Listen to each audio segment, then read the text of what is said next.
Fala pessoal, tudo bem? Sejam bem-vindos ao novo grupo. Esse é o primeiro estudo desse novo grupo, mas é a continuação da pregação expositiva. Nós estamos falando sobre igrejas saudáveis, estamos vendo quais são as características que essas igrejas tinham. E por isso nós começamos com pregação expositiva, porque a palavra de Deus, ela é o cano, ou ela é a vara de medir, ela é que determina como a igreja deve andar. Por isso nós precisamos conhecê-lo, como a Bíblia deve ser estudada, de que maneira a Bíblia deve ser pregada. E todas as igrejas saudáveis têm por característica a pregação expositiva, e na semana passada nós falamos um pouco sobre isso. Porém hoje eu quero ir um pouco mais a fundo, eu quero te ajudar na prática como isso funciona. E eu gostaria, antes de entrar realmente na palavra, eu queria que você compreendesse comigo um exemplo que eu vou te dar. Com certeza você conhece a cidade do Rio de Janeiro. Não importa se você já foi lá ou se você conhece pela televisão, é óbvio que quando eu chegar para você e disser Rio de Janeiro, você vai saber do que eu estou falando. Agora imagine comigo uma pessoa na praia de Copacabana e ela tira uma foto e ela posta no Instagram com o seguinte dizer: Rio de Janeiro. Porém, uma outra pessoa está na favela da Rocinha e ela também tira uma foto e ela também posta essa foto no Instagram dizendo Rio de Janeiro. Agora imagina que uma pessoa esteja no Pão de Açúcar, e você sabe que o Pão de Açúcar é um ponto turístico do Rio de Janeiro bem elevado, com uma visão extremamente bonita, e ela tira a foto do Rio de Janeiro, ali da visão do Pão de Açúcar, e posta no seu Instagram e diz Rio de Janeiro. Porém, alguém está sobrevoando a cidade do Rio de Janeiro e lá do seu avião ele tira a foto e posta no Instagram Rio de Janeiro. Você percebe que nós temos 4 pessoas com 4 visões distintas e todas são do Rio de Janeiro. Perceba que nenhuma delas está mentindo. Porém, se eu chegar e dizer que o Rio de Janeiro se resume à Rocinha, eu estarei mentindo, porque o Rio de Janeiro não é só a Rocinha. Também, se eu disser que o Rio de Janeiro é só Copacabana, eu também estarei mentindo, porque o Rio de Janeiro não é só Copacabana. E isso reflete muito de como nós podemos fazer da Bíblia algo que até pode ter uma verdade nela, mas não é aquilo que o texto está querendo dizer. Você quer ver? Vamos ver aqui uma análise bem interessante. Com certeza você já participou, até porque eu já preguei, sobre um tema sobre namoro, relacionamento, né? E aí então lá no culto sobre namoro, sobre relacionamento, foi falado para você que você não pode namorar uma pessoa que não seja crente, ou você não pode casar com uma pessoa que não seja crente. Ou talvez você participou de uma reunião de empresários, e nessa reunião de empresários também foi falado para você que você não pode ter sociedade com quem não é crente. E qual que é o texto bíblico que se utiliza para dizer que você não pode casar com uma pessoa que não é crente, ou que você não pode ter sociedade com alguém que não é crente? 2 Coríntios, capítulo 6, do verso 14 ao 16, diz assim, ó: Não se ponham em julgo desigual com os descrentes. Como pode a justiça ser parceira da maldade? Como pode a luz conviver com as trevas?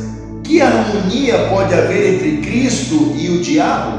Como alguém que crê pode se ligar a alguém que não crê? E que união pode haver entre o templo de Deus e os ídolos? Pois somos o templo do Deus vivo. Como ele próprio disse: habitarei e andarei no meio deles, serei o seu Deus e eles serão o meu povo. Ou seja, olhando assim de primeira mão, o que ele vem? Cara, o texto está claro, mais claro do que isso, não precisa nem explicar, Ou seja, tirei uma foto da Rocinha, você lá, Rio de Janeiro, está aqui, está claro. Porém, se nós olharmos o contexto, nós vamos perceber que Paulo não tinha noção de namoro, até porque na Bíblia não se fala sobre namoro. E quando Paulo escreve esse texto, ele não tem na cabeça nada a ver com namoro, nem tampouco com assuntos empresariais. Não há na cabeça de Paulo, quando ele escreve esse texto, que o assunto namoro iria ser abordado e um dos tópicos iria ser utilizado essa parte da carta. Assim como não se há também na ideia de Paulo que nós iríamos usar esse texto para falar sobre mundo empresarial. Então o que ele está dizendo aqui, né? Então olha que interessante, se você ver a Bíblia como um todo, ler ela como um todo, pegar a foto aérea de todo o Rio de Janeiro e não só pegar a foto da Rocinha ou a foto de Copacabana, você vai perceber que Paulo está aqui confrontando os falsos mestres, que ele próprio chama de super apóstolos.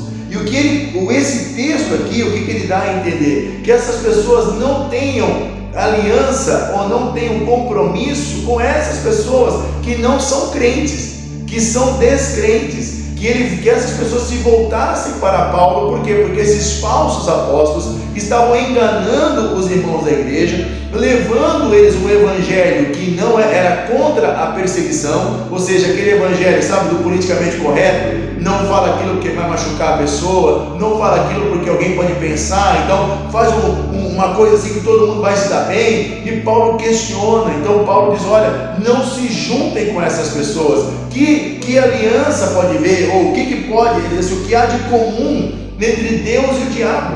Ele está dizendo desses falsos mestres, desses falsos homens e mulheres de Deus, que ao invés de pregar o evangelho como ele é, estavam pregando um falso evangelho. Então todo o contexto desse texto não tem absolutamente nada a ver com namoro e mundo empresarial. Tá, Valdemar, você diz que eu posso casar com quem eu quiser. É óbvio que você pode casar com quem você quiser e você pode ter sociedade com quem você quiser. Agora, claro que eu não te aconselho a casar com alguém que não tem a mesma fé que você. É óbvio, mas não vou usar esse texto para dizer que Paulo está dizendo isso, porque Paulo não está dizendo isso. É a mesma coisa que eu dizer que o Rio de Janeiro é só Copacabana ou que o Rio de Janeiro é só Rocinha. Não, é um contexto.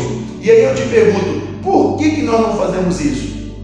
Por que nós não conseguimos identificar? Por que eu, por exemplo, já preguei esse texto no passado e falei sobre isso, só que o texto não estava dizendo. Por quê? Porque a minha leitura bíblica não era uma leitura ou uma análise bíblica de maneira expositiva. Ou seja, eu não queria ver o que o texto estava dizendo, mas eu queria que o texto dissesse o que eu queria. E esse é o grande problema, quando você pode muitas vezes preparar o teu devocional e achar que Deus está falando aquilo com você, mas a Bíblia não diz absolutamente nada sobre aquilo. Já diria, um ditado popular, que a Bíblia é a mãe de todas as heresias. Ou seja, quando você quer, você faz a Bíblia dizer o que você quer. E a pregação expositiva, ela que vai determinar o que é verdade e o que não é verdade. Ela que vai mostrar para você. Por isso eu quero te dar um conselho, né? A primeira coisa que eu quero te dar um conselho é que todo cristão deve ter uma Bíblia de estudo. Todo. Eu não vou trazer aqui a minha primeira Bíblia de estudo, que é de Genebra, porque ela está toda estourada, mas a que eu utilizo agora, que é a Bíblia de estudo John MacArthur. Essa Bíblia é muito boa, né? Para quem está começando na fé, eu diria que é fundamental você investir nisso. Ela não é um valor barato, né? Eu não estou aqui dizendo que você tem que, mas ela é uma Bíblia que tem muitos recursos, como por exemplo, né? Quando nós estamos aqui lendo nos cultos, nós estamos aprendendo sobre Hebreus, né? E se você entrar em Hebreus, você vai perceber que na carta aos Hebreus, olha só o que tem antes de começar a Bíblia, né? Ou os próprios escritos. Você vai perceber que o que ele tem aqui? Ele vai explicar sobre o título. Por que do título?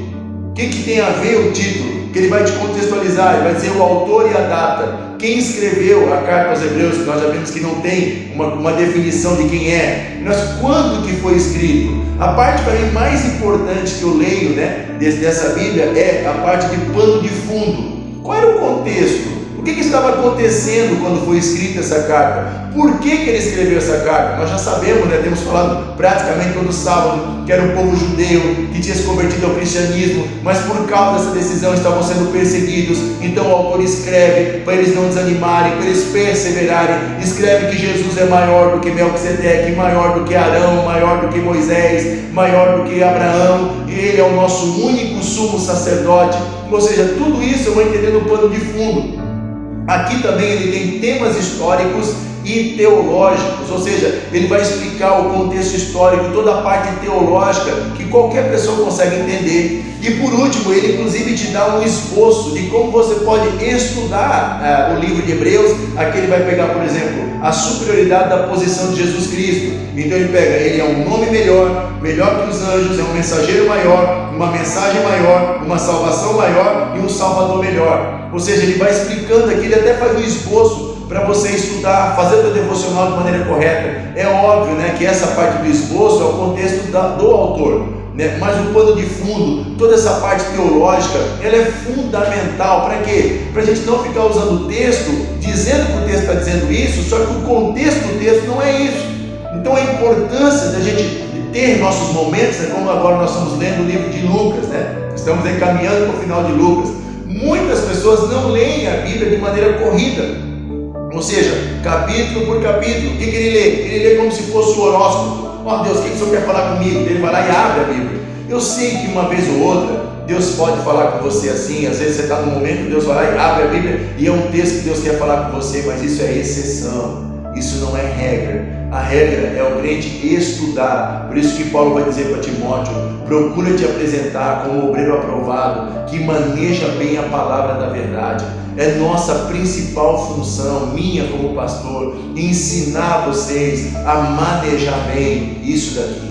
Vocês precisam conhecer a palavra, vocês precisam saber como estudar. Por isso é fundamental que vocês façam isso de maneira expositiva, porque quando eu pego um versículo aqui, outro versículo lá, entendeu? Para dizer o que eu quero dizer, gente, a probabilidade de dar errado é muito grande. Eu digo para vocês, se todos os cristãos do Brasil lessem a Bíblia de maneira expositiva, se todos os cristãos do Brasil gastassem tempo estudando o contexto, eu te garanto que a imensa maioria daqueles que fazem sucesso, né, nas redes sociais, pregando um falso evangelho, não fariam o sucesso que fariam. E a maioria dos pastores rasos, né, que pregam qualquer palavra, as pessoas ficam, meu Deus, eles teriam que se esforçar, eles teriam que correr atrás para buscar mais de Deus. Por isso, quanto mais a igreja conhece da palavra, quanto mais a igreja entende da palavra, mais o pastor tem que buscar, mais o pastor precisa se esforçar para conhecer, e mais a igreja sai crescendo.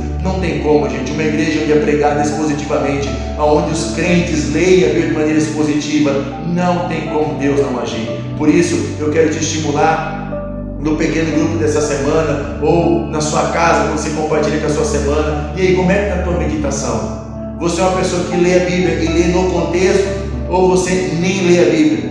Como que você está nessa área? Queria que você fosse autêntico com você, que você não quisesse enganar você mesmo, mas você é uma pessoa que estuda a palavra, que conhece a palavra, ou é uma pessoa preguiçosa? Eu queria te estimular, está na hora de você mergulhar em Deus.